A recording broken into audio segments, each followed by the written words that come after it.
Hello everyone, my name is Reshu Jain. On behalf of Olympus High, I, Reshu Jain, in charge POXO committee, I am going to present to you one more workshop with the topic drug facilitated sexual assault. In the previous child safety session, children, you all have seen that which all drugs are available in the market, in which all forms, and how these are very much dangerous for all of us, as in the form of, we can say, adulterated food. But other than that, the type of drugs which are available in the market can be, and yes, these are the reasons of various types of sexual assault also, which nowadays so many people are facing. So we'll talk about such kind of things in this workshop. आज के time पे हम जानते हैं कि हर कोई इतना busy है कि किसी को किसी भी टाइम जब कहीं जाते हैं भूख लगती है हम कुछ भी खा लेते हैं, किसी के घर भी कुछ भी खा लेते हैं। पर हमको ये पता होना चाहिए कि विच टाइप ऑफ फूड, कैसा फूड हमारे लिए ज़रूरी है, किस टाइप की मेडिसिन हमें खानी चाहिए। हम लोग फ्रस्ट्रेट भी होते हैं, टेंस्ड भी होते हैं, पेन में भी होते हैं, तो हम मेडिसिन भी खाते हैं। सो वो क्या हमारे लिए सही है या नहीं है, हमें उसका बहुत ज़रूरी है पता लगाना कि ये सब चीज़ें हमारे लिए कहाँ तक सेफ है, कहाँ तक नहीं है। Drug facilitated sexual assault DFSA is a sexual assault, rape or otherwise carried out on a person after the person has become incapacitated due to being under the influence of any mind altering substances such as having consumed alcohol or been intentionally administered another date rape drugs. It can be in the form of a rape. It is also known as predator rape. When you go anywhere, हम parties में भी जाते हैं, functions में भी जाते हैं, बाहर भी घूमने जाते हैं, ये एक इस तरह का ड्रग है जो एक ह्यूमन माइंड को बिल्कुल डेड कर देता है। हमें ये पता ही नहीं होता हम किस सिचुएशन में, किस कंडीशन में, आपके साथ क्या हो रहा है, आप बिल्कुल ब्लैंक हो जाते हो, जिसमें माइंड आपका पूरी तरह से ऑल्टर हो जाता है। It is not in your control. और जब पूरा सब कुछ ख़त्म हो जाता है, आपको तभी ये याद नहीं होता कि एक्चुअली में हुआ क्या है। तो क्यों ना हम ये सीखें how to be prevent yourself, how to be safe from such kind of drug, कैसे इनसे बचा जाए, कैसे इनकी पहचान की जाए। There are various types of drugs available in the market, जो आज की यूथ बेसिकली इतना ज़्यादा टेंस्ड है, चाहे करियर को लेकर या फ्रेंड्स को लेकर या बहुत सी चीज़ों को लेकर, तो वो इनकी तरफ भागते हैं। It can be in the form of tablets, it can be in the form of injection, it can be in the form of alcohol.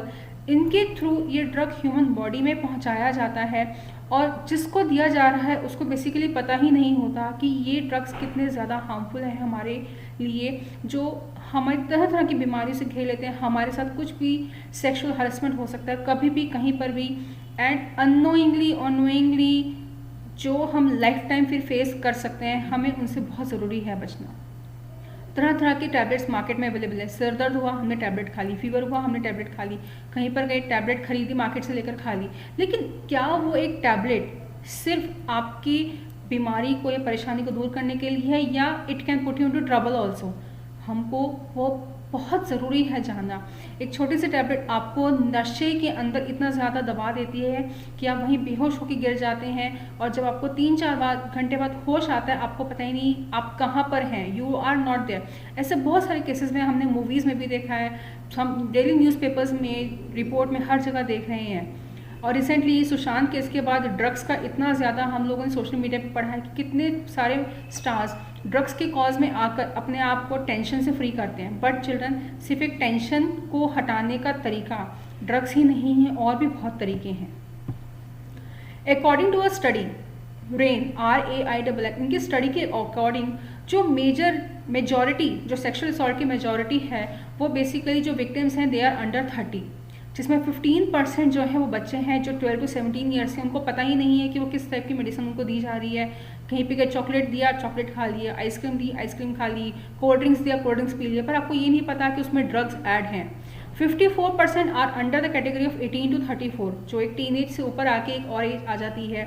28% are under the age of 35 to 64, जहाँ मेजर जो portion है 54% और 28%, that is age of 18 to 64, ये ज़्यादा depression या tension का case होता है, जहाँ लोग अलग अलग सिचुएशन में फंस जाते हैं। अपने आप को बचाने के लिए, अपने आप को सेफ गार्ड करने के लिए they take the help, they move towards the drugs.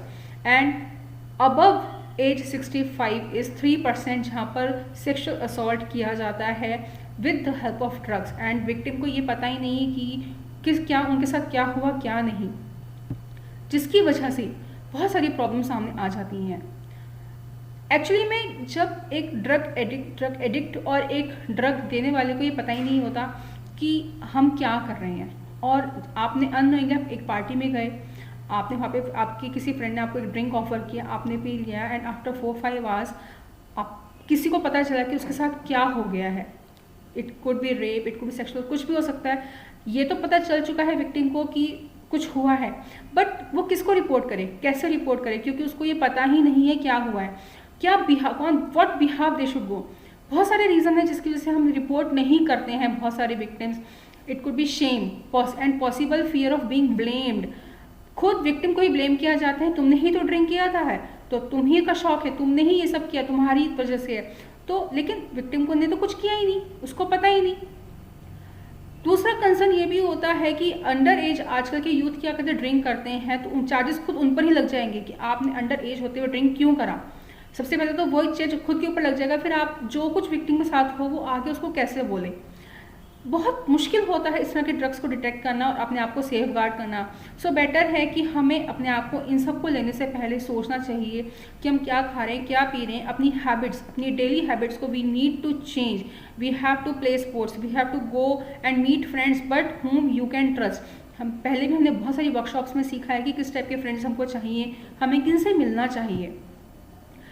The drugs can be given in various forms. It could be in oral, like आजकल यूथ में बहुत ज़्यादा ये ट्रेंड बन चुका है फ्रेंडशिप, हम वेस्टर्न कल्चर को लोग फॉलो करते जा रहे हैं, तो drugs can be given in that form also. Snorting by smelling something, आप बच्चे इनहेल करते सूंघते हैं, हम लोग स्मेलिंग की बहुत हैबिट होती है, वो भी एक बहुत बड़ा कॉज है। किसी पाउडर वगैरह जो मिल रहा है या रफल्स हैं, पैकेट्स, उनको प्लीज़ इनहेल मत कीजिए। Smoking is also one of the major passage of giving alcohol or giving the various type of drugs and injection। Medical पे भी हम इंजेक्शन लगवाते हैं पर इट इज़ सेफ, बट कहीं पर भी किसी भी फॉर्म में injection is also one of the form of taking drugs. Then various types of crime which can be done under the drug category or to the drug victim: murder, sexual assault, kidnapping, robbery, dacoity, drug trafficking, cannibalism, stoning, honor killing, acid attack, aircraft hijacking, child abuse, internet crime, terrorism, political violence। इसमें से बहुत सारे crimes इस तरह के हैं जो drug के बेसिस पे एक पर्सन को बहुत ज़्यादा सेक्सुअली असॉल्ट करते हैं और पर्सन को ये पता ही नहीं, विक्टिम को ये पता ही नहीं कि उनके साथ क्या हो गया है। लास्ट थिंग जो एक याद रह जाती है विक्टिम को कि आई वॉज डांसिंग। जब मुझसे पूछा था कि आप लास्ट टाइम कहाँ थे, क्या करते, मैं तो डांस कर रहा था, मैं तो डांस करी थी, मैं अपने फ्रेंड से मिलने गई थी, मैं उससे मिलने गया था। ऐसा नहीं है कि इसमें सिर्फ एक फीमेल ही आती है। Children, it can happen with any one, male, female, parents, brothers, it could be with any one. तो हमारी क्या जिम्मेदारी है आज? This is our responsibility to safeguard each and every one in spite of taking such kind of adulterated food from anywhere in any form is not safe। अगर आप कहीं घूमने जा रहे हैं और आजकल वैसे भी कोरोना है, बहुत सारी चीज़ें हैं, ऑलरेडी गवर्नमेंट कह रही है कैरी योर ओन फूड। कहीं पे जाते हैं शेयरिंग से बचिए, अपना खुद का फूड लेके जाइए, खुद की ड्रिंक्स लीजिए। कभी भी अपनी एक इनकम्प्लीट ड्रिंक को ऐसे ही मत छोड़िए। अगर आपने कोई फ्रेश ड्रिंक लिया है उसको कई बार आप कहीं रख के किसी से बात करने लग जाते हैं, पीछे से कोई आएगा उसमें कुछ ऐड करेगा और आपने पी लिया, एंड एनीथिंग कैन हैपन। बहुत सारी मूवीज़ में, लाइक मॉम मूवी में आपने ज़रूर देखी होगी किस तरह से एक बच्ची को सेक्सुअल असॉल्ट किया जाता है on the basis of drugs. तो our main motive is to safeguard you, to make you aware that be safe and be alert, be active, safeguard yourself. Thank you and stay safe, stay happy, stay healthy.